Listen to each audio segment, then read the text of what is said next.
Il existe un type de personne qui a appris trop tôt que les sentiments sont dangereux. Des personnes qui ont découvert très jeunes que montrer de la peur, de l'attachement, de la tristesse ou du besoin pouvait être utilisé contre elles. Et puis, lentement, presque sans s'en rendre compte, ils ont commencé à échanger leurs émotions contre le contrôle. Vulnérabilité par observation, connexion par stratégie. Et peut-être que l'exemple le plus effrayant de cela dans l'anime est Entity Fictional-Character, Ayano Koji Kiyotaka, Classroom of the Elite Character. Car contrairement aux personnages explosifs, traumatisants ou émotionnellement instables, Ayano Koji semble calme, silencieux, intelligent, adapté.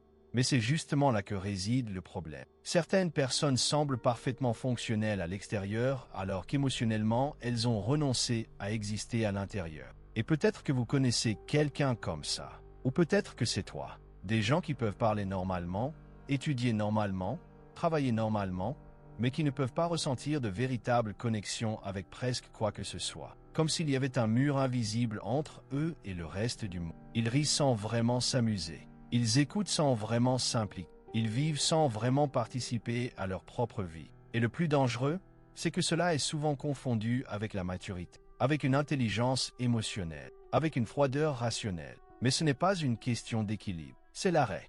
Le plus curieux chez Ayano Koji, c'est qu'il ne semble pas souffrir. Et ça trompe beaucoup de gens, parce que nous avons l'habitude d'imaginer la souffrance comme quelque chose de visible. Les gens brisés pleurent, les gens vides s'effondrent, les personnes perdues montrent du désespoir. Mais certaines des personnes les plus émotionnellement détruites sont précisément celles qui ont si bien appris à tout cacher que même elles ne peuvent plus identifier ce qu'elles ressentent. Dès le début de Classroom of Elite, l'entité Fictional-Character, Ayano Koji Kiyotaka, Classroom of the Elite Character démontre quelque chose d'étrange. Il observe les gens comme quelqu'un qui analyse des parties d'un système. Chaque conversation se transforme en calcul. Chaque lien devient utile. Chaque émotion devient une information. Et il y a quelque chose de profondément troublant là-dedans, car au fond, de nombreuses personnes intelligentes finissent par développer exactement ce mécanisme sans s'en rendre compte. Lorsqu'une personne grandit dans des environnements où la confiance crée de la douleur, le cerveau commence à transformer les relations humaines en gestion des risques. Vous arrêtez de penser « Comment puis-je me connecter ?» et vous commencez à penser « Comment puis-je me protéger ?» La différence semble minime, mais elle change complètement la façon dont vous existez dans le monde. Parce que lorsque votre priorité cesse d'être de vivre et commence à éviter la souffrance, tout commence lentement à perdre de sa couleur. Et c'est peut-être l'un des plus gros problèmes des personnes extrêmement intelligentes émotionnellement réprimées. Ils peuvent tout comprendre, sauf eux-mêmes. Ils peuvent lire les comportements, anticiper les intentions, identifier les modèles sociaux. Mais lorsqu'il s'agit de regarder à l'intérieur, il y a un vide qu'il est presque impossible de nommer. Car l'intelligence n'empêche pas la souffrance émotionnelle. Souvent, elle crée simplement des moyens plus sophistiqués pour le cacher. Il y a un moment très précis dans Classroom of the Elite qui le révèle de manière brutale. Ayano Koji aide les gens, résolvez les problèmes, manipulez les situations pour sauver vos collègues. Mais il n'y a presque jamais de véritable chaleur émotionnelle dans leurs actions. Ils protègent sans réellement connecter. Et cela crée une sensation étrange, comme s'il était toujours physiquement présent, mais émotionnellement absent. Et cela arrive souvent dans la vraie vie. Certaines personnes ont appris à fonctionner parfaitement sans jamais apprendre à vraiment ressentir. Ils deviennent efficaces, compétents, observateurs, mais intérieurement, il n'y a que le silence. Pas la paix. Silence. Il y a une différence entre les deux. La paix, c'est quand votre esprit se repose. Le silence émotionnel, c'est lorsque vous ne pouvez plus accéder à des parties importantes de vous-même. Ce qui est effrayant, c'est que ce genre de vide commence rarement à l'âge adulte. Il naît presque toujours tôt, trop tôt, parce que personne ne n'est émotionnellement distant. Cela s'apprend normalement. Le cerveau humain est façonné par les expériences émotionnelles qu'il vit. Les enfants qui grandissent dans des environnements imprévisibles, froids ou trop exigeants apprennent souvent que les émotions font obstacle à la survie. Et dans le cas d'Ayano Koji, cela est poussé à l'extrême à travers la salle blanche. Un environnement créé pour éliminer la fragilité humaine grâce à un conditionnement absolu. Là-bas, les enfants n'étaient pas encouragés à vivre. Ils ont été formés pour performer. Ce qu'ils ressentaient n'avait pas d'importance. L'efficacité comptait. Résultat, contrôle, supériorité. Et même si la plupart des gens n'ont jamais vécu quelque chose d'aussi extrême que la salle blanche, nombreux sont ceux qui ont grandi avec des versions émotionnelles plus réduites. Des maisons où les erreurs généraient de l'humiliation. Des endroits où montrer de la tristesse était perçu comme une faiblesse. Des environnements où l'amour dépendait de la performance. Où il fallait être utile pour être valorisé. Petit à petit, l'enfant apprend quelque chose de dangereux. Les émotions entravent l'adaptation. Et puis il commence à les réprimer. Pas consciemment. Le cerveau comprend simplement que trop de sensations créent trop de risques.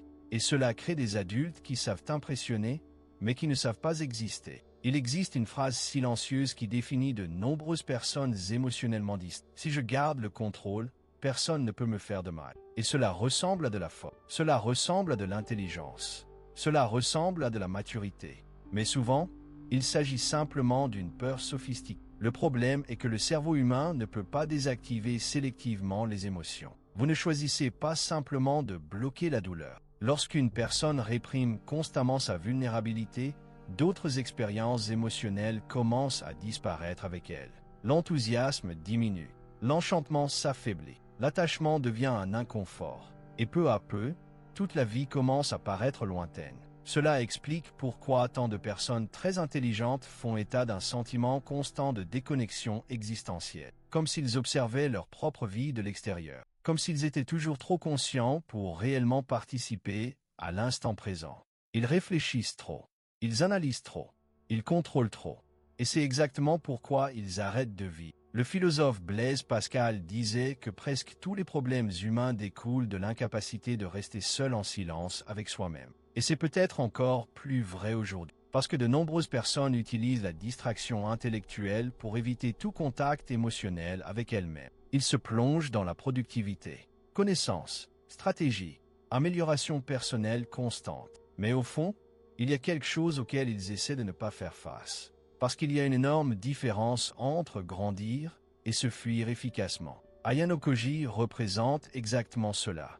Il semble être quelqu'un de complètement libre émotionnellement. Mais en fait, c'est quelqu'un d'incapable d'accéder naturellement à sa propre humanité. Et cela se voit dans la façon dont il se rapporte aux autres. Il comprend profondément les gens, mais ne laisse presque jamais personne l'atteindre vraiment. Et il y a à cela une raison psychologique très importante. Les personnes qui ont passé beaucoup de temps à survivre émotionnellement développent souvent une hypervigilance relationnelle. Leur cerveau apprend à considérer les liens non pas comme une sécurité, mais comme une menace potentielle. Les études sur les traumatismes complexes montrent que les individus émotionnellement négligés éprouvent souvent des difficultés à avoir une véritable intimité. Non pas parce qu'ils ne veulent pas de connexion, mais parce que la connexion nécessite une exposition émotionnelle. Et l'exposition émotionnelle active la peur. Il crée donc une distance de sécurité, parfois par ironie, parfois par rationalité excessive, parfois par supériorité intellectuelle, et parfois par apathie. Le problème est que ce qui commence comme une protection se transforme peu à peu en prison. Dans de nombreux moments de l'anime,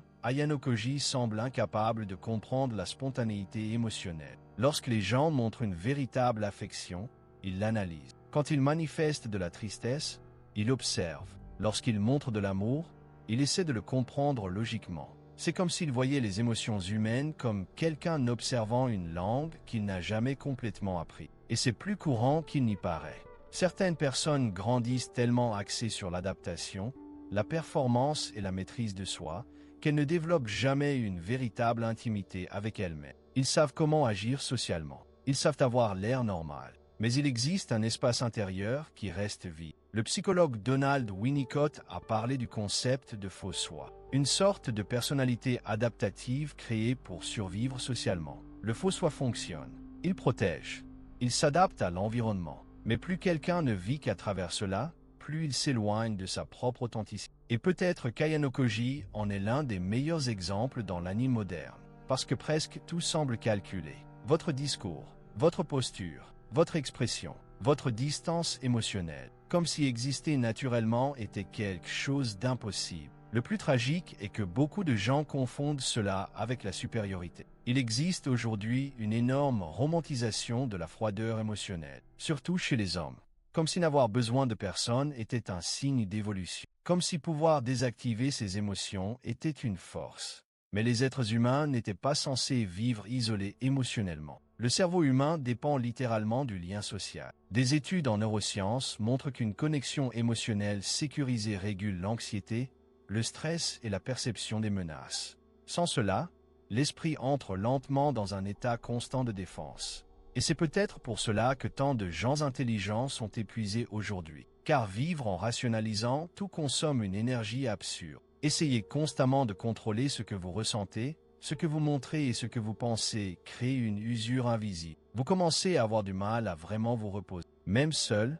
votre esprit reste actif. Même dans le silence, des tensions internes subsistent. Parce que le cerveau habitué à la survie s'arrête rarement complètement. Ayano Koji se montre rarement anxiété à l'extérieur. Mais cela ne signifie pas l'absence de tension psychologique. De nombreuses personnes émotionnellement réprimées semblent extrêmement calmes précisément parce qu'elles ont tout intériorisé. L'absence de réaction ne signifie pas l'absence de souffrance. Il y a une forme de tristesse très difficile à comprendre. Celui qui n'explose pas, il ne s'effondre pas. Ne demandez pas d'aide. Cela transforme simplement la vie en une séquence automatique de jours émotionnellement neutres. Et peut-être que le plus grand symbole de cela est la façon dont Ayano Koji se voit. À plusieurs reprises, il démontre des difficultés à comprendre qu'il est réellement en dehors du contexte de l'efficacité et de la survie. C'est profondément humain, parce que quand quelqu'un passe des années à vivre juste pour fonctionner, il finit par oublier comment exister simplement. Viktor Frankl a dit que le vide existentiel surgit lorsque les êtres humains perdent le lien avec le sens authentique. Et c'est exactement ce que vivent de nombreuses personnes intelligentes. Ils savent comment gagner, comment produire, comment s'améliorer, mais ils ne savent plus pourquoi ils font tout cela. Le résultat est un étrange sentiment de déconnexion constante, comme si rien ne l'excitait vraiment, comme si tout n'était qu'une autre tâche mentale à accomplir. Et à ce moment-là, même le bonheur commence à paraître abstrait. C'est peut-être pour cela que tant de gens s'identifient à Ayano Koji, pas parce qu'ils ont froid comme lui, mais parce qu'ils comprennent l'épuisement émotionnel qui se cache derrière toute cette distance. Ils comprennent ce que signifie vivre en observant le monde sans pouvoir le toucher. Et il y a là quelque chose d'encore plus dangereux. Plus une personne s'habitue au vide émotionnel, plus il devient difficile de se rendre compte qu'il y a un problème. Parce que l'absence de douleur intense peut donner l'impression d'une stabilité. Mais tout calme n'est pas sain.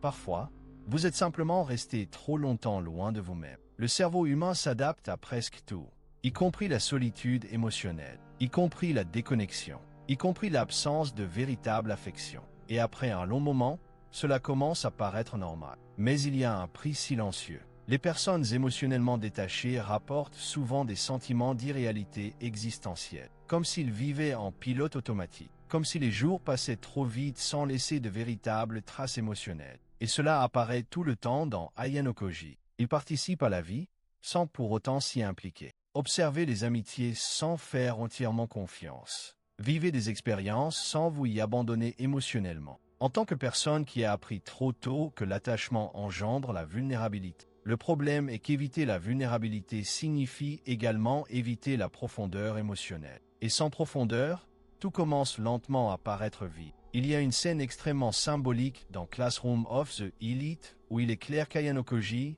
ne comprend pas les relations humaines de la même manière que les autres. Il comprend parfaitement les stratégies sociales, comprend les manipulations, comprendre la motivation, comprenez l'ego, mais il ne comprend pas spontanément l'intimité. Tout semble d'abord passer par un filtre logique avant d'atteindre une quelconque couche émotionnelle. Et peut-être que cela se produit parce que les personnes émotionnellement réprimées tentent de transformer leurs sentiments en problèmes mathématiques. Ils croient que s'ils comprennent tout de manière rationnelle, ils seront capables de contrôler l'impact émotionnel des choses. Ensuite, ils analysent les messages.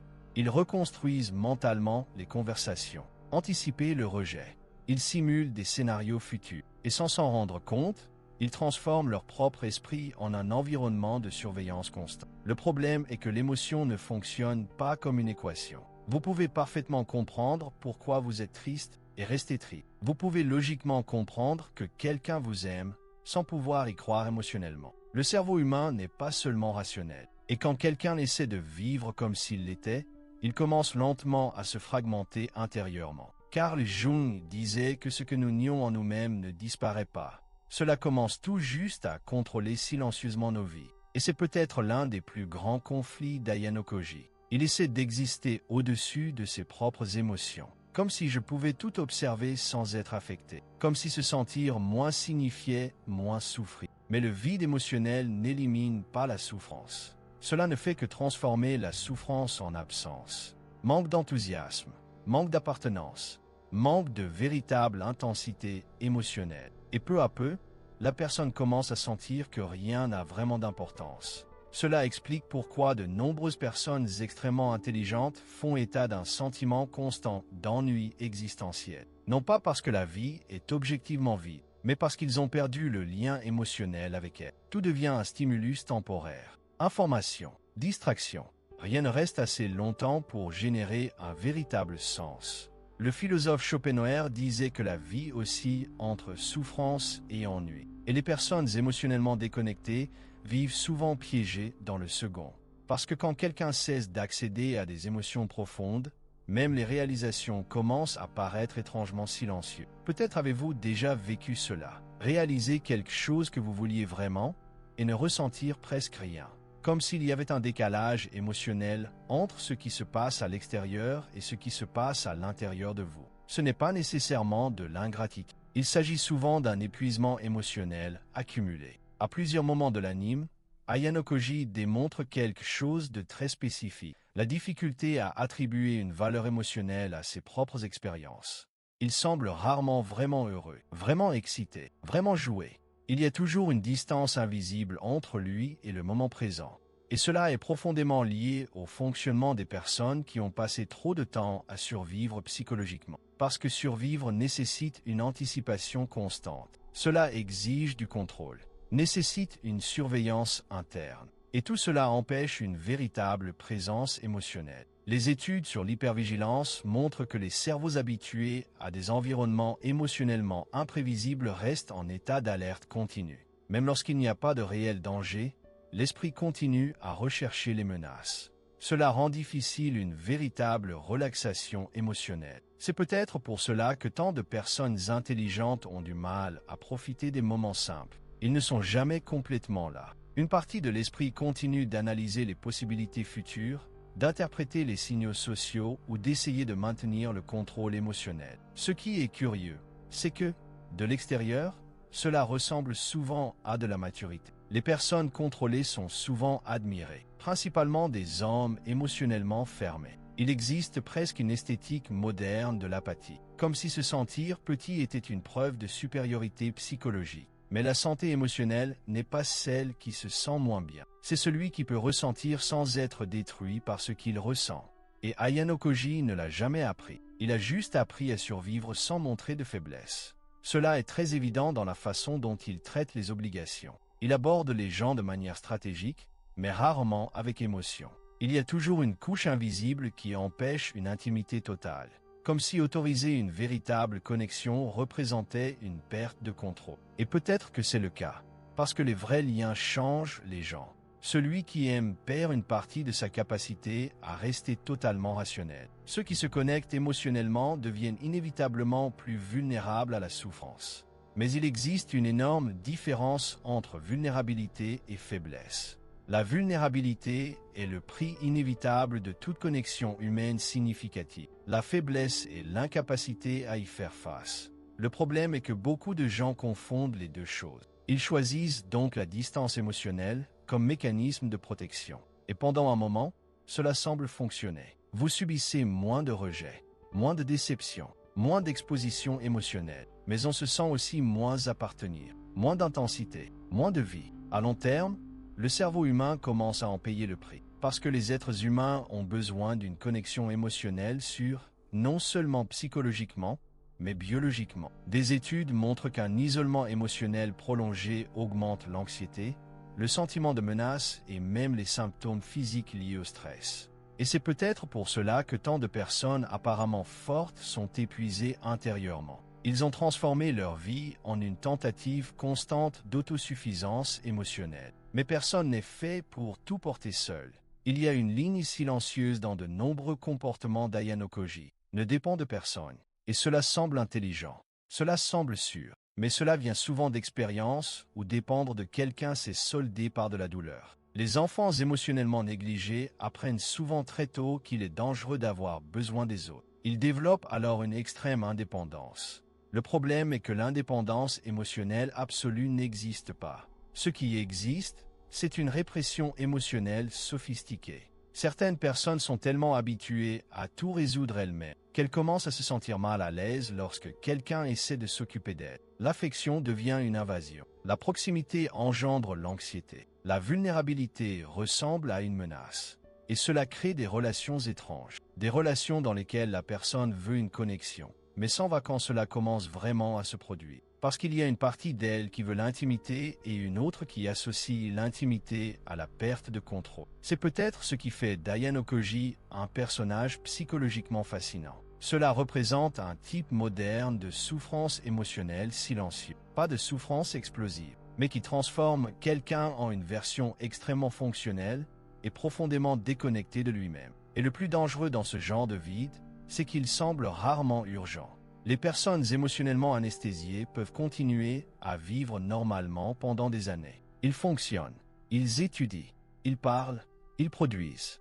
Mais il y a une absence difficile à expliquer, comme si tout était légèrement distant, comme si la vie se passait derrière une vitre invisible. Vous regardez, participez, répondre, mais cela ne semble jamais complètement présent. Le neuroscientifique Antonio Damasio a démontré que l'émotion n'entrave pas la prise de décision humaine. En fait, il s'agit d'un élément essentiel. Les personnes incapables d'accéder adéquatement à leurs émotions ont souvent du mal à attribuer un sens à leur choix. C'est important car beaucoup de gens croient que vivre rationnellement signifie vivre mieux. Mais sans émotion, les décisions perdent leur profondeur humaine. Les relations deviennent des contrats. Les objectifs deviennent des mécanismes de validation. Et la vie devient peu à peu une séquence automatique de tâches. Diane Okoji semble extrêmement libre car elle ne montre pas de besoin émotionnel intense. Mais peut-être que ce n'est pas ça la liberté. C'est peut-être juste un conditionnement profond.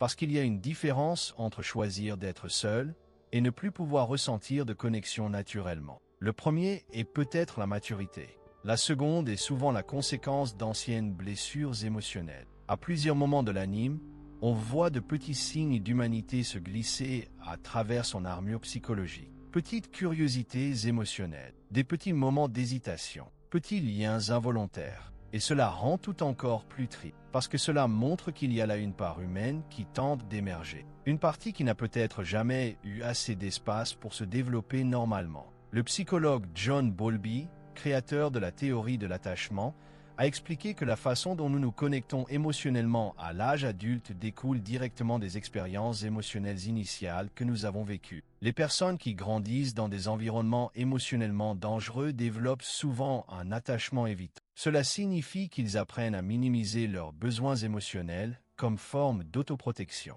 Ils semblent indépendants, froids, autosuffisants, mais en interne, ils croient souvent simplement que dépendre émotionnellement de quelqu'un se termine inévitablement par de la douleur. Et c'est peut-être là le véritable vide émotionnel des personnes intelligentes. Pas une absence totale de sentiments, mais incapacité à faire confiance émotionnellement à votre propre vulnérabilité. Ils ressentent, très, mais ils la suppriment si rapidement que l'émotion fait rarement pleinement surface. Tout devient une pensée avant de devenir une expérience émotionnelle. Il y a une sorte de fatigue qui vient justement de cela. La fatigue de se surveiller constamment. La fatigue de tout analyser. La fatigue d'essayer de toujours garder le contrôle. Et cela crée un cruel paradoxe. Plus quelqu'un essaie d'éviter la souffrance émotionnelle grâce à un contrôle absolu, moins il peut également ressentir un véritable bonheur. Parce que le bonheur nécessite de la présence. Cela demande de la spontanéité. Cela nécessite un certain niveau d'abandon émotionnel au moment présent.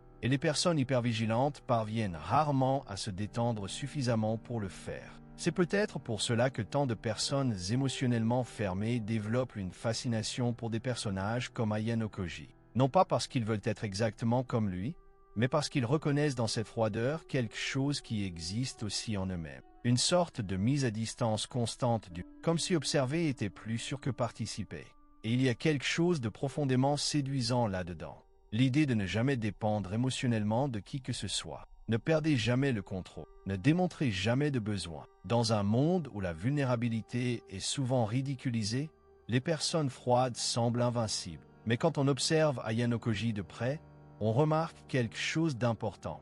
Il ne semble pas en paix. Il a l'air engourdi. Et il y a une énorme différence entre les deux choses. La paix émotionnelle n'élimine pas les sentiments. Cela nous permet de coexister avec eux sans nous effondrer. L'anesthésie émotionnelle réduit tout. Douleur, bonheur, pièces jointes, enchantement.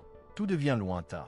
Et peut-être l'une des phrases les plus silencieusement tristes à propos de certaines personnes, elles ont désappris à être émotives. Pas parce qu'ils sont nés comme ça, mais parce que trop ressentir un jour fait trop mal. Le cerveau humain est extrêmement adaptable. Lorsque des expériences émotionnelles intenses génèrent une souffrance constante, il commence à créer des mécanismes de protection. Dissociation émotionnelle, distance affective, rationalisation excessive. Tout cela peut apparaître comme une tentative inconsciente de survie psychologique. Cependant, les mécanismes de survie ne servent pas nécessairement à bien vivre. Beaucoup d'entre eux aident simplement quelqu'un à continuer de fonctionner. Et c'est peut-être là la tragédie silencieuse d'Aya no Koji. Cela fonctionne parfaitement. Mais vivre, ce n'est pas seulement fonctionner. Il y a une scène très importante dans Classroom of the Elite où on se rend compte qu'il comprend exactement ce qu'il doit ressentir dans certaines situations. Mais il ne le ressent pas naturellement. C'est effrayant car cela rappelle à de nombreuses personnes modernes qui ont passé tant de temps à réprimer leurs émotions qu'elles ont commencé à vivre uniquement à travers leur interprétation logique.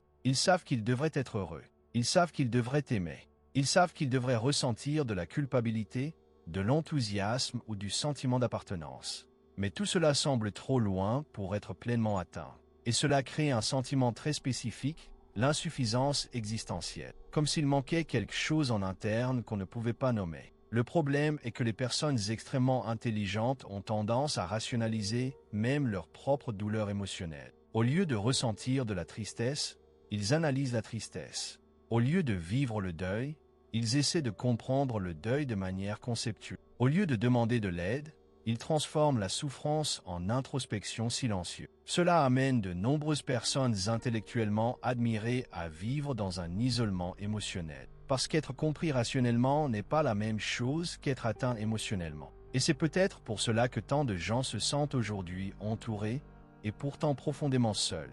Ils parlent tout le temps, mais ils se montrent rarement vraiment. Ils partagent des opinions, pas des vulnérabilités. Ils font preuve de performance, pas d'humanité. Internet a considérablement intensifié cette situation. Aujourd'hui, il est possible de construire des identités entières basées sur un contrôle émotionnel esthétique. Freezer est devenu une personnalité. L'ironie est devenue une défense psychologique collective. La distance émotionnelle est devenue un symbole d'intelligence. Mais plus quelqu'un transforme l'apathie en identité, plus il devient difficile de se rappeler qui il était avant. À plusieurs instants, Aya no Koji semble observer le comportement humain presque comme un chercheur distant. Cela crée de la fascination car l'intelligence observatrice est impressionnante. Mais cela révèle aussi quelque chose de triste. Il se permet rarement d'être spontanément humain. Et les personnes trop contrôlées vivent souvent exactement ainsi. Tout doit passer par des filtres internes. Est-ce que c'est sûr? Est-ce que cela montre une faiblesse? Est-ce que cela m'expose trop? Est-ce que cela peut être utilisé contre moi? Après des années de fonctionnement de cette façon, la spontanéité commence à disparaître. Et sans spontanéité, les relations perdent en profondeur. Parce que la véritable intimité dépend de quelque chose que les hypervigilants ont du mal à offrir. Une présence émotionnelle authentique. Le philosophe Kierkegaard disait que le plus grand risque dans la vie est précisément de devenir quelqu'un d'incapable de vivre profondément. Et peut-être que cela décrit parfaitement le vide émotionnel moderne. Des gens extrêmement stimulés intellectuellement, mais émotionnellement déconnectés. Ils en savent beaucoup sur le monde, mais peu de choses sur le cœur lui-même. Ils peuvent expliquer tout le comportement humain, tout en étant incapables de comprendre pourquoi ils se sentent vides lorsqu'ils sont seuls la nuit. Il y a un moment précis où une maîtrise de soi excessive commence à détruire lentement l'identité émotionnelle d'une personne.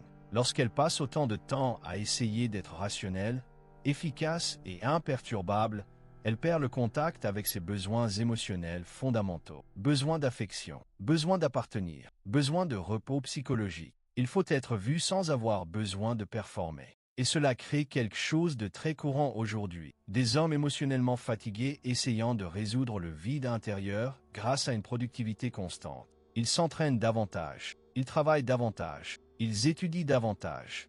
Ils consomment plus de connaissances. Ils recherchent plus de contrôle. Mais le problème vient rarement d'un manque de performance. Cela réside souvent précisément dans l'incapacité de donner un véritable sens à ses propres réalisations. Viktor Frankl a déclaré que lorsqu'un homme ne trouve pas de véritable sens, il essaie de combler ce vide avec du pouvoir, du plaisir ou de la distraction. Et peut-être qu'une grande partie de l'obsession moderne pour la performance n'est que cela. Des gens qui tentent d'échapper au silence intérieur par un mouvement constant. Ayano Koji semble rarement motivé par un véritable désir. Presque tout semble être le résultat d'une adaptation et d'une stratégie. Et cela en fait un portrait très symbolique de toute une génération émotionnellement fatiguée. Une génération qui a appris trop tôt à cacher sa vulnérabilité. Cela a transformé la maîtrise de soi en identité, qui croit qu'elle doit toujours être émotionnellement préparée au pire. Le problème est que le cerveau humain n'a pas été conçu pour rester dans un état constant de défense émotionnelle. À un moment donné, des symptômes silencieux apparaissent. Sentiment de vide, difficulté à se connecter, épuisement mental, dépersonnalisation émotionnelle. Beaucoup de gens décrivent cela comme ne rien ressentir. Mais il ne s'agit souvent pas d'une absence totale de sentiments. C'est une surcharge émotionnelle réprimée depuis trop longtemps.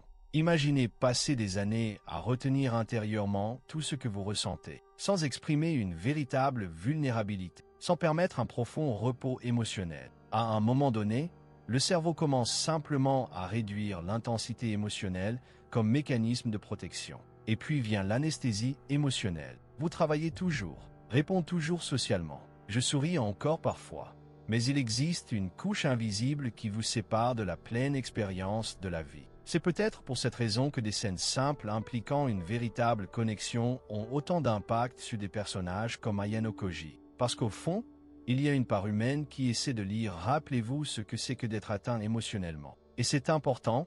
Les personnes émotionnellement distantes ne veulent pas nécessairement le rester. Beaucoup ont tout simplement oublié comment baisser leur garde sans se sentir en danger. Le psychologue Stephen Porges, créateur de la théorie polyvagale, explique que notre système nerveux a besoin de se sentir en sécurité pour accéder aux états émotionnels de véritable connexion. Sans sentiment de sécurité, le cerveau reste en défense. Cela signifie que certaines personnes n'ont pas froid par choix conscient. Ils vivent dans un état psychologique tellement défensif que la vulnérabilité apparaît comme une menace biologique. Et cela explique peut-être pourquoi tant de relations modernes échouent, même entre personnes intelligentes. Parce que l'intelligence émotionnelle ne consiste pas seulement à comprendre les émotions de manière conceptuelle, c'est pouvoir les habiter sans les fuir. Ayano Koji comprend le comportement humain mieux que presque tous les personnages de son entourage. Mais comprendre les gens ne signifie pas nécessairement être capable de communiquer avec eux.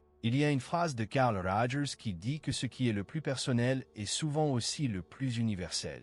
Et peut-être que le vide émotionnel d'Ayano Koji résonne autant parce que de nombreuses personnes vivent silencieusement quelque chose de similaire. Des gens tellement habitués à paraître forts qu'ils ne savent plus comment demander de l'aide. Des gens qui ont appris à tout observer de manière rationnelle, mais qui ont oublié comment ressentir spontanément. Et le plus triste, c'est que, de l'extérieur, ils semblent souvent tout à fait normaux. Certains, même impressionnants, intelligents, contrôlés, matures. Mais à l'intérieur, il y a une énorme distance émotionnelle entre eux et le reste du monde. Comme si la vie se déroulait derrière une vitre noire impossible à traverser. C'est peut-être la véritable horreur psychologique d'Ayano Koji Kiyotaka. Pas votre intelligence absurde, pas votre capacité de manipulation, mais le fait qu'il représente un être humain qui a parfaitement appris à survivre, tout en désapprenant peu à peu comment vivre. Et peut-être que beaucoup de gens font aujourd'hui exactement la même chose sans s'en rendre compte.